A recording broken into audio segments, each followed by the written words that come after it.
सबसे पहले मैं आप सभी को धन्यवाद देता हूं कि आज के इस प्रेस कॉन्फ्रेंस में आप लोगों ने भारतीय जनता पार्टी के इस अटल सभागार में आने का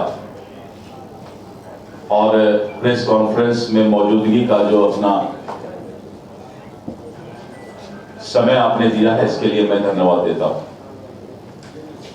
जैसा कि आप लोग सभी बापू सभागार में मौजूद थे, भारतीय जनता पार्टी ने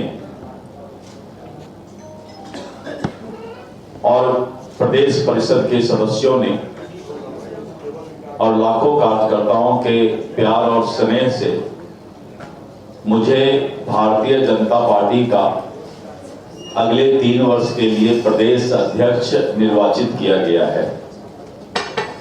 मैं अपने पार्टी के केंद्रीय नेतृत्व, प्रदेश के नेतृत्व और भारतीय जनता पार्टी के तमाम लाखों कार्यकर्ता के प्रति आभार व्यक्त करता हूं आज प्रेस कॉन्फ्रेंस के माध्यम से, क्योंकि आप पूरे बिहार तक मेरी आवाज को पहुंचा सकते हैं। मैं सभी लाखों कार्यकर्ताओं के प्रति अपना आभार व्यक्त करता हूं। यह मेरा सौभाग्य है कि दुनिया की सबसे बड़ी राजनीतिक दल और करीब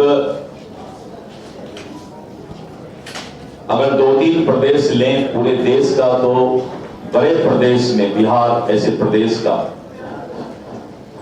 और राजनीतिक रूप से एक जागरूक प्रदेश का प्रदेश अध्यक्ष भारतीय जनता पार्टी बनने का मुझे सौभाग्य प्राप्त हुआ है। इसलिए भी मैं आप सभी को और अपने लाखों कार्यकर्ताओं के प्रति आभार व्यक्त करता हूं। आज राजनीति का अर्थ एक दूसरे पर टीका टिप्पणी करने का रह गया है।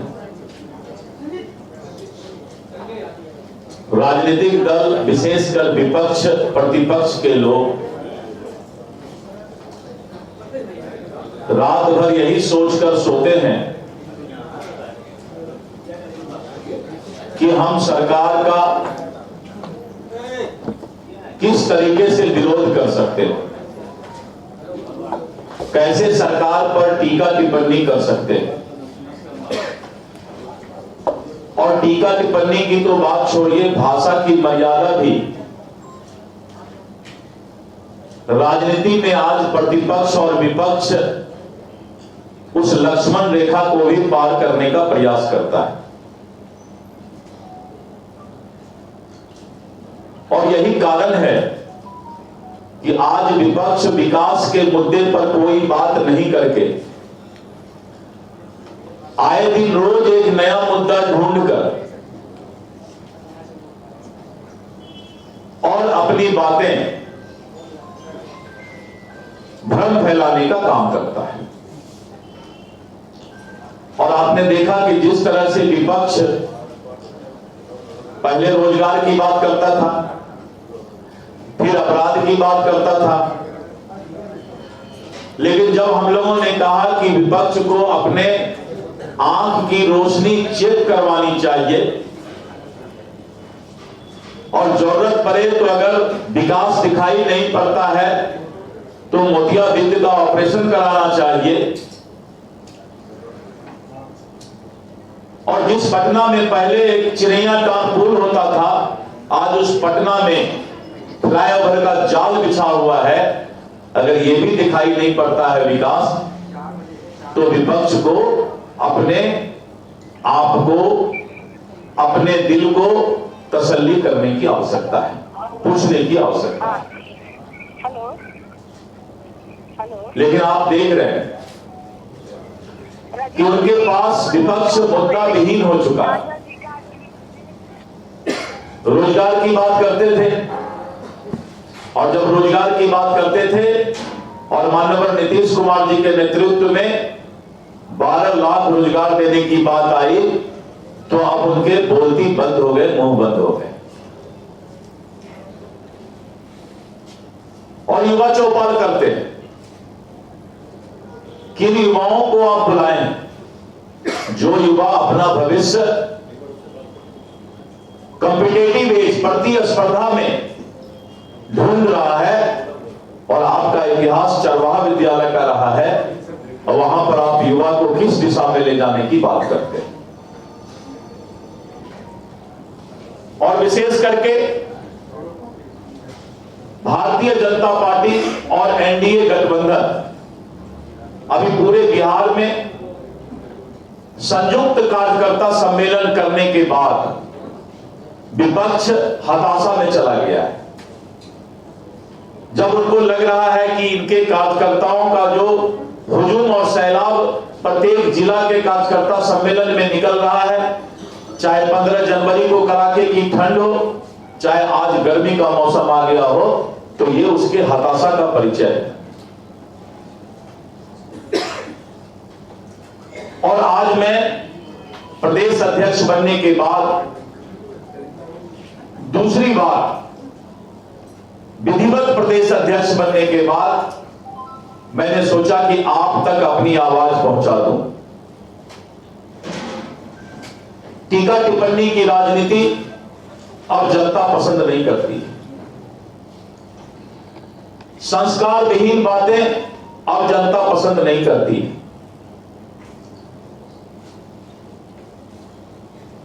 अब जनता लालटेन युग को नहीं ढूंढती है, लालटेन युग अब पसंद नहीं करती। अब नीतीश कुमार का बिजली का युग ही जनता को पसंद है।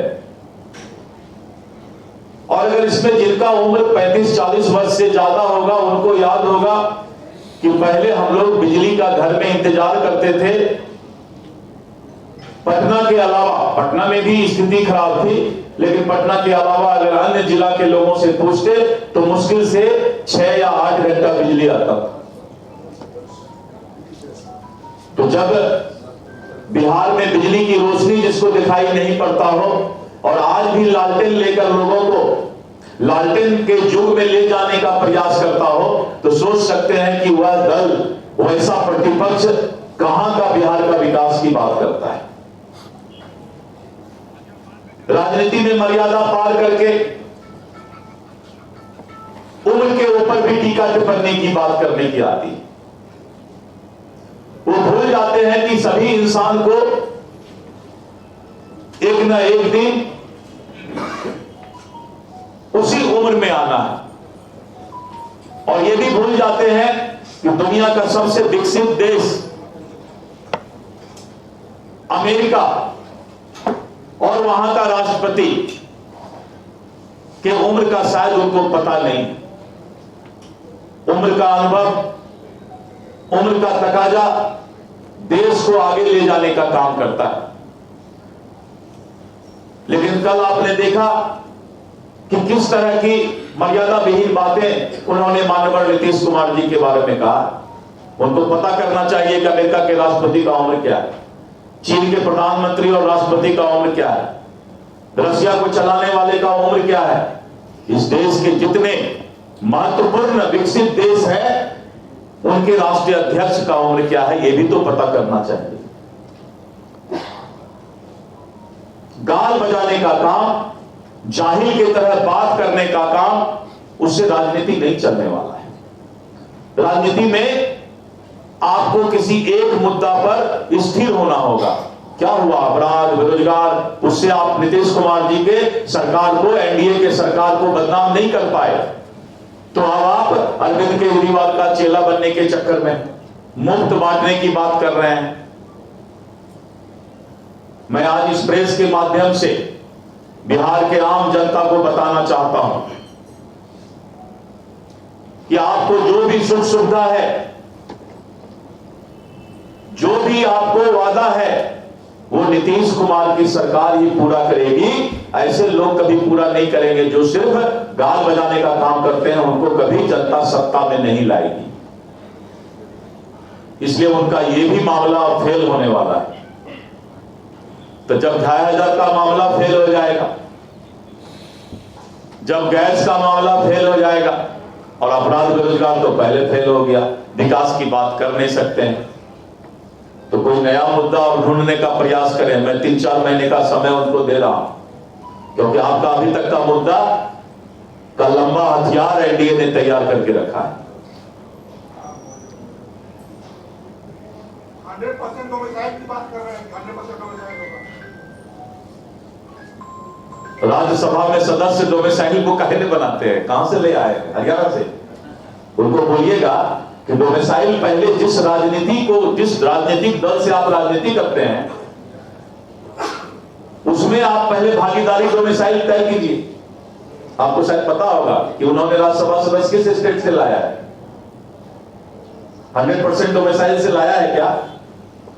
कहां के हैं राज्यसभा सदस्य उनके? शायद हरियाणा के हैं ना। एक बार पूछिएगा उनसे कि 100% डोमिसाइल और 100% समाजवाद, दो काम पहले कर लें। 100% डोमिसाइल अपने राजनीतिक दल में करें और 100% समाजवाद अपने परिवार से बाहर निकल के करें। ये दो काम कर लेंगे तो मैं उनका सब काम ऐसे कर दूंगा, आप चिंता मत कीजिए। लेकिन आप तो कहते हैं एक मिनट सुन लीजिए। अभी हम बोलेगा, अभी तो हमको 1 घंटा बोलना, अभी तो हमने शुरू किया, कहानी खोलना है धीरे धीरे। उसी के लिए तो भाजपा ऐसे बड़े दल का अध्यक्ष बनाया गया।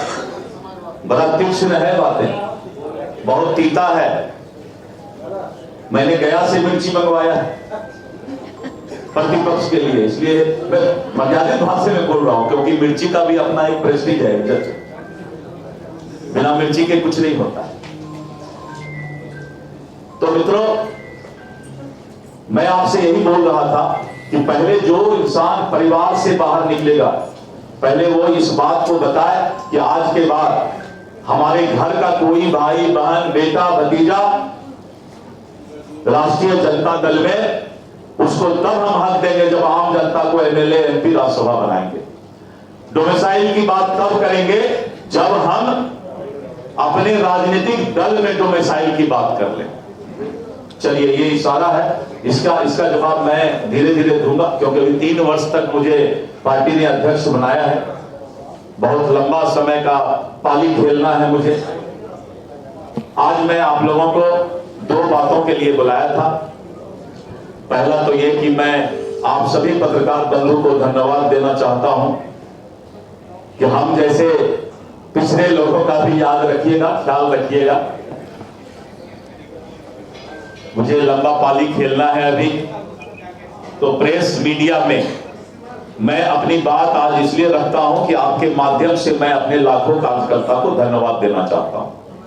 मैं अपनी बातें इसलिए आज मैंने प्रेस कॉन्फ्रेंस बुलाया कि ये जो मुफ्त में बांटने का वादा का उन्होंने फ्लैक्स होर्डिंग लगाया है, वो सारा हथियार मैंने तैयार कर लिया है। अब वो सब हथियार, वो झूठा वादा नहीं चलेगा। इस देश में मोदी की गारंटी चलेगी, और इसका मैं उदाहरण देता हूं मोदी के गारंटी का।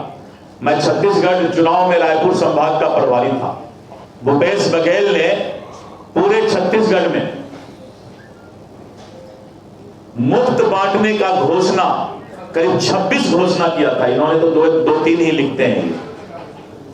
मैं जब गया छत्तीसगढ़ में तो मैंने सोचा भाई भूपेश बघेल ने तो पूरा बजट से ज्यादा मुफ्त घोषणा ही कर दिया। लेकिन जब हम लोगों ने कहा कि मोदी की गारंटी पर विश्वास करें, तो छत्तीसगढ़ की जनता ने मोदी की गारंटी पर विश्वास करके 2/3 बहुमत से सरकार कांग्रेस को हटा करके बनाया था। उसी तरह दिल्ली में गुरु गुड़ चेला चीनी, और अरविंद केजरीवाल ने जिस तरह दिल्ली में भी मुफ्त बांटने का एक दुकानदारी चलाया था, आपने देखा उसका क्या हालात हुआ। बिहार में मैं आज इस प्रेस की बात माध्यम से ये बताना चाहता हूं कि जो वो मुफ्त की बातें कर रही है, वही एनडीए सम्मान के साथ देने की बात करेगी। और तीसरी बातें आज मैं प्रेस के माध्यम से आपको बताना चाहता हूं कि भारतीय जनता पार्टी का संगठन महापर्व समाप्त हुआ है और हम करीब 60 लाख प्राथमिक सदस्य बनाए हैं। और पहले हमारा 1137 मंडल यानी प्रखंड का जो पार्ट होता है वो 1137 था। हमने अपने अध्यक्षीय काल में स्पैन ऑफ मैनेजमेंट को और गांव-गांव तक पहुंचाने के लिए, जिससे कि हम बूथ कमेटी को और मजबूत कर सकें, क्योंकि बूथ जीता, चुनाव जीता, अंतिम हमारा इकाई बूथ होता है। इसलिए हमने मंडल को बढ़ाकर 1422 मंडल हमने कर दिया। और जिला हमारा संगठन का जिला 46 था पहले, और 38 प्रशासनिक जिला और पुलिस जिला इसके अलावा है, लेकिन हमारा 45 पहले संगठन का जिला था और हमने उसको संगठन का जिला बढ़ा करके 52 जिला कर दिया। और हमें अब 52 जिला के माध्यम से 52 जिला माध्यम से हम संगठन को नीचे तक ले जाएंगे। और इतना ही नहीं, हमारे करीब 1.5 लाख सक्रिय सदस्य बने हैं जो हमारे की मेंबर हैं, और वैसे लोगों का हमने फौज तैयार किया है। और मित्रों, इसी कार्यकर्ताओं के भरोसे से मैंने जिस दिन मेरा विधिवत घोषणा हुआ तो हमने कहा कि इस देश के अंदर 2 सेना है, 2 फौज है। एक फौज है, एक सेना है जो देश के सीमा की सुरक्षा करता है, प्रतिपक्ष के लोग भी कान खोलकर सुन लें। और दूसरी सेना है इस देश की विचारधारा, संस्कृति, विरासत को बचाने के लिए जो फौज तैयार है, उसे भारतीय जनता पार्टी का कार्यकर्ता कहते हैं। और इसलिए हमने भारतीय जनता पार्टी के कार्यकर्ता को कहा कि आप दूसरी सेना है इस देश के, जो इस देश के विचारधारा, संस्कृति और विरासत को बचाने का काम करेंगे। और उसी सेना के साथ, उसी कार्यकर्ता के साथ, मजबूती के साथ, सकारात्मक ऊर्जा के साथ माहौल बदल गया है। आपने देखा होगा बाबू सभागार में भारतीय जनता पार्टी के कार्यकर्ताओं का जोश, प्रतिपक्ष में भी चर्चा चल रहा था कि भाई अध्यक्ष का ताजपोशी है, तो पूरा फौज लेके आता है। हमारे कार्यकर्ता के अंदर एक सकारात्मक जोश आया है, जो जोश आने वाले बिहार को, विकसित बिहार को और यहाँ की संस्कृति, विरासत की पहचान को बचाने के लिए हम आगे निकल चुके हैं। और हमने कार्यकर्ताओं को कह दिया है कि अब कोई भी मुख्यालय यानी पटना जिला या प्रखंड में दिखाई नहीं पड़ेगा। सभी हमारे नेता अब चलो गांव की ओर, चलो बूथ की ओर, इस नारा के साथ हम जो है अब राजनीति शुरुआत करने जा रहे हैं। इसलिए मैं आप लोगों को धन्यवाद देता हूं और मैं इस बात को दोहराना नहीं चाहता कि जिस तरह से प्रतिपक्ष ने जो है अपने पुरानी भविष्य को बिहार की जनता कभी भूल नहीं सकती है, और जिस तरह से बिहार के अंदर का माहौल था उसको कभी बिहार की जनता भूल नहीं सकती। दोहराने पर वो बोलते हैं कि जंगल राज की बात की जा रही। मैं जंगल राज की बात नहीं कर,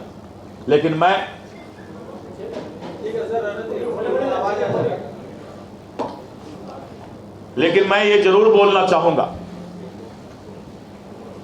कि जो जिस तरह से हत्या, लूट, अपहरण और फिरौती का प्रदेश, इस बिहार का नाम इस चारों चीज से जाना जाता था, आज बिहार को का पहचान नीतीश कुमार जी के नेतृत्व में बदला है।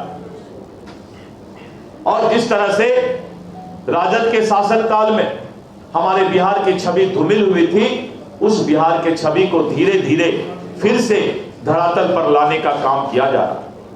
जिस राज्य में माता जानकी के आदर्शों से नारी गरिमा का पाठ पढ़ाया, वहां महिलाओं का घर से निकलना मुश्किल था, नीतीश कुमार जी के नेतृत्व में उसमें भी बदलाव आया है।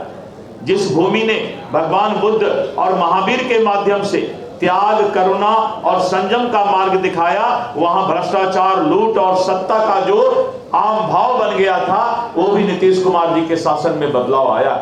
मित्रों, आने वाला बिहार आपने प्रगति यात्रा में देखा कि जिस तरह से बड़ी बड़ी योजनाओं को मुख्यमंत्री जी ने धरातल पर लाने के लिए प्रगति यात्रा के 1 सप्ताह के अंदर कैबिनेट में पास करके बजट को आगे बढ़ाने का काम किया है। और अभी जिस तरह से प्रत्येक प्रखंड में डिग्री कॉलेज खोलने की बात है, बिहार को लोगों को शिक्षित करने की बात है, मेडिकल कॉलेज खोलने की बात है। और बिहार के अंदर जब मैं पटना में पहले देखा करता था तो एक पटना यूनिवर्सिटी हुआ करता था, लेकिन जब आप आज पटना में देखेंगे तो 6 से 7 यूनिवर्सिटी, लॉ की अलग यूनिवर्सिटी, मेडिकल की अलग यूनिवर्सिटी, फैशन डिजाइनिंग की अलग यूनिवर्सिटी, पुरातत्व विभाग की अलग यूनिवर्सिटी, और इस तरह करके बिहार में अगर शिक्षा का विकास हुआ है, इंफ्रास्ट्रक्चर का, साधन संसाधन का विकास हुआ है, तो बिहार का नाम भी आज पूरे देश के अंदर आदर और संभाव के साथ लिया जाता है। आज मैं आपको धन्यवाद देने के लिए ही यहां पर बुलाया था और आपके माध्यम से अपने लाखों कार्यकर्ता को धन्यवाद देना चाहता था। अगले प्रेस कॉन्फ्रेंस में फिर और सब बातें करेंगे। आज मेरे हृदय से आपको धन्यवाद है, बहुत बहुत दिल्ली धन्यवाद। चुनाव में आपने भी रेफरी बांटने का काम किया था, महिलाओं को डायरेक्ट कैश देने की बात की। ये भाई मैं तो बोल रहा हूं कि जो लोग ये बोल रहे हैं कि मुफ्त में रेबड़ी बांटते हैं, हम वही सम्मान के साथ देना चाहते हैं। बहुत बहुत धन्यवाद। लालू यादव और राबड़ी देवी को लेकर इतना प्रहार आप कर रहे हैं। कल राबड़ी देवी ने कहा दिलीप जायसवाल मुझे भाई मानते हैं और वो मुझे दीदी बोलते हैं, तो आप इतना नाराजगी क्यों जता रहे हैं लालू यादव से? मैंने एक बार भी लालू जी राबड़ी जी का नाम नहीं लिया। राबड़ी जी और लालू जी का नाम हमने लिया, हमने तो प्रतिपक्ष और विपक्ष कहा है लगातार। आप मुझे दीदी मानते हैं? देखिए, हम आपको भी दीदी मानते हैं। धन्यवाद।